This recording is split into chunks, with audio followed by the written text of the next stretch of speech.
Hello, I'm Peter Legree, aka Peter03102, and today is Wednesday, September 29.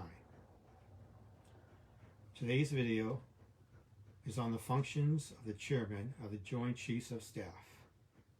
You can find details in my blog, which is below the video.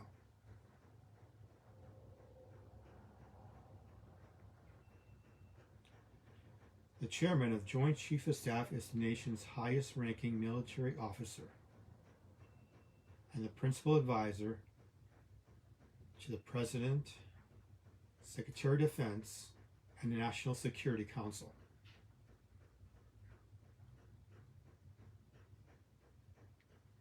He may seek the advice of and consult with other JCS, the Joint Chiefs of Staff members and combat commanders. When he presents his advice, he presents the range of advice and opinions he has received, along with any individual comments of the other JCS members. The chain of command of these combatant commands runs from the President to the Secretary of Defense, directly to the commander of the combatant command, which I will call command from now on.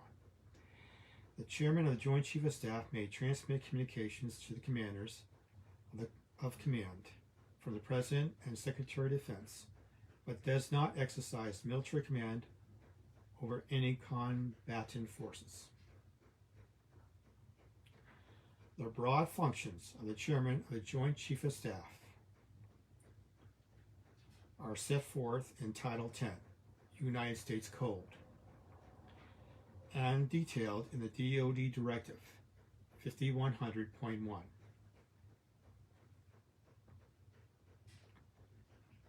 So I found that in Title 10 of the United States Code is Subtitle A, Part 1, Chapter 5.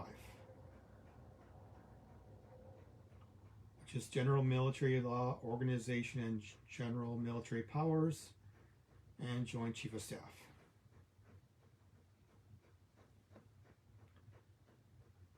But a more understandable and more thorough explanation, it's more like in plain English, is to be found in the 5100.1 Directive. Title 10 is the law. It's U.S. Code Law, Title 10. And the 5100.1 Directive is military code,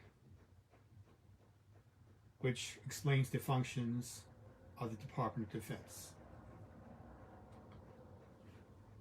On page 2 at the top, it says all functions in the Department of Defense are performed under the authority, direction, and control of the Secretary of Defense.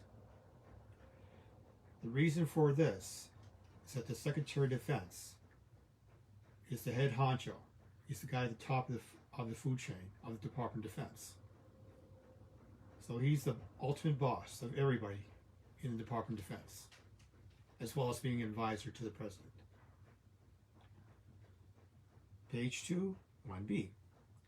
The Chairman of the Joint Chiefs of Staff and other members of the Joint Chiefs of Staff are responsible to the President and to the Secretary of Defense for the functions assigned to them. So basically whatever functions they are assigned to them are being assigned by the President or Secretary of Defense, and they have to report back to the Secretary of Defense or the President.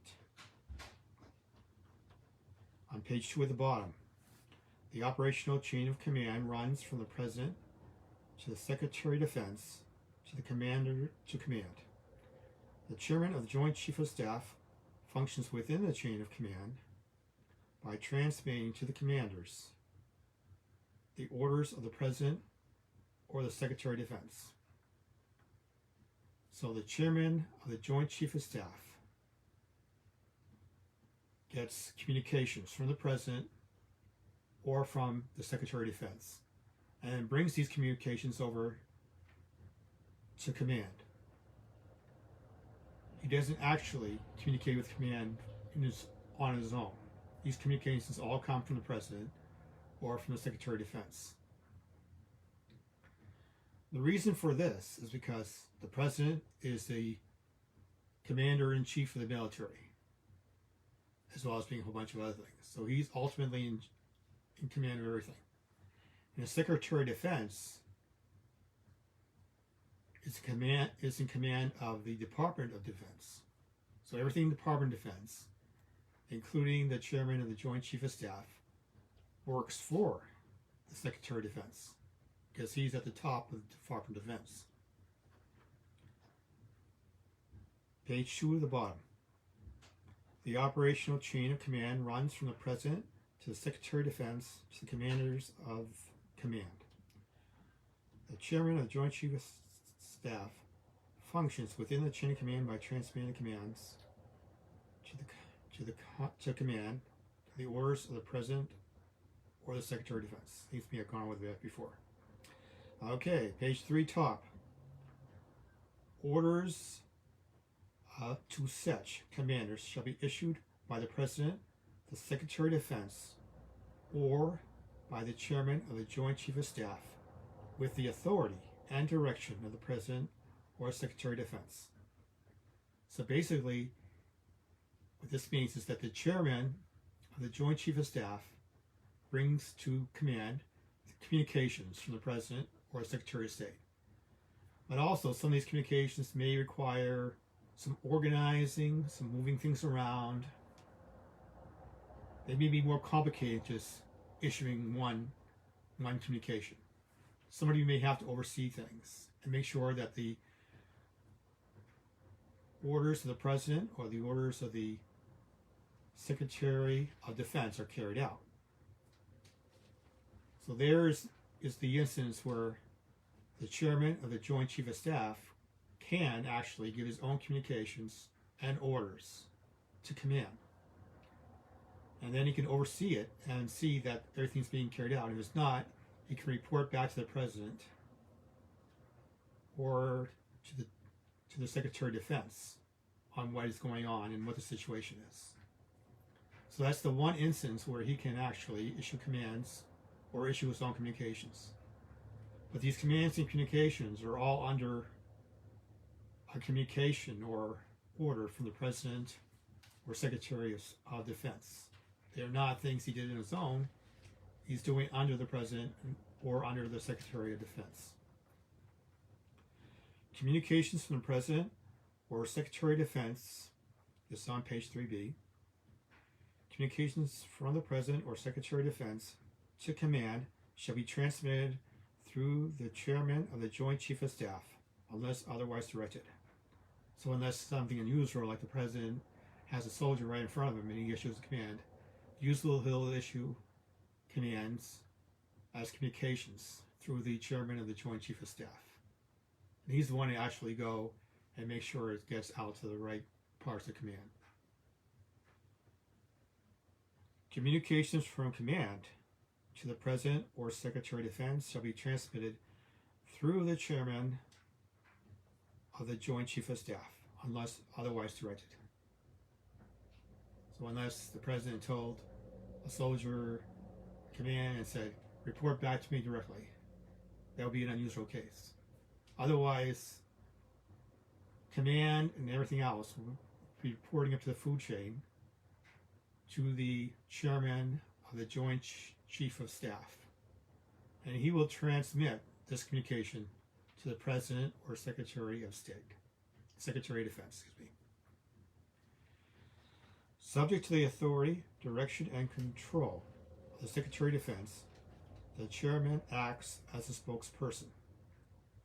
The Chairman gives press conferences, he talks to the press, he goes on TV, and when he does that, though, he's under the direction of the Secretary of Defense.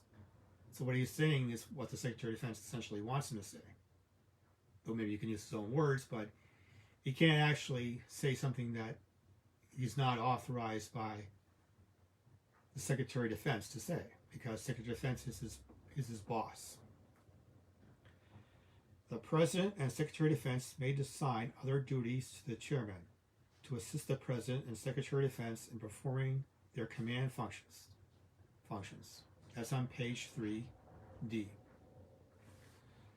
So there may be a lot going on, more than the President and the Secretary of Defense can handle. So they offload some of these functions down to the Chairman of the Joint Chief of Staff. But the Joint Chief of Staff, in carrying out these functions, has to keep reporting back to the President or Secretary of Defense on what's going on.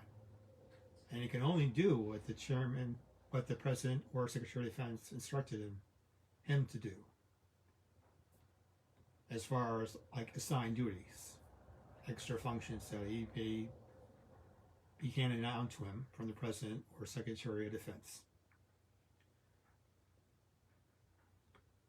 So, to put it all together, the Chairman of the Joint Chief of Staff's job is Principal Military Advisor to the President, Secretary of Defense, and National Security Council. So he does do a lot of gathering intelligence, so he can talk to the President and the Secretary of Defense and tell him, and the National Security Council, and tell him what's going on with command and the military. He carries communications from the President or Secretary of Defense to command. So he's the go-between, the interface between the President, who's the Commander-in-Chief, and the Secretary of Defense, who is the head of the Department of Defense. He's the go-between between them and command. Carries communications command to the President or Secretary of Defense. He's also the interface for communications going up the ladder to the President or Secretary of Defense. In some cases, see that communication is carried out. The Chairman of the Joint Chief of Staff can issue commands under the authority and direction of the President or Secretary of Defense, such as a more complicated thing where he has to direct people. He's still doing what a communication from the President or the Secretary of Defense, but then if it's a more complicated thing and he has authorization to do it, he can issue commands and communications towards getting what the President or Secretary of Defense instructed in the communication to do, and then communicate back to them that, hey, it was done, or there was a problem, so they can decide how to solve the problem. The Chairman, Joint Chief of Staff, is responsible to the President and the Secretary of Defense. He is always responsible to them, because the Secretary of Defense or the President of the United States are two key figures in the military. The President is Commander-in-Chief. So he is the commander of the Army, the Navy, which was mentioned in the Constitution, Article 2, Section 2, way back in 1789, when George Washington became president. Later on in 1947, this was extended out to include the Navy, with the language being the President is Commander-in-Chief of all armed forces of the United States. So that would include the Navy, the Air Force, which was specifically mentioned then. So they brought the Air Force into it. But it would also include any future types of military that exist in the United States. I guess that would include the Space Force. And thank you very much for watching my video. I appreciate it. There is a link below to my blog where you can find actual links to Title 10, links to Directive 5100. Because the broad functions of the Chairman of the Joint Chief of Staff are set forth in Title 10, United States Code, and detailed in the Department of Defense Directive 5100.1. This is his job. Thank you very much for listening to me, and over and out.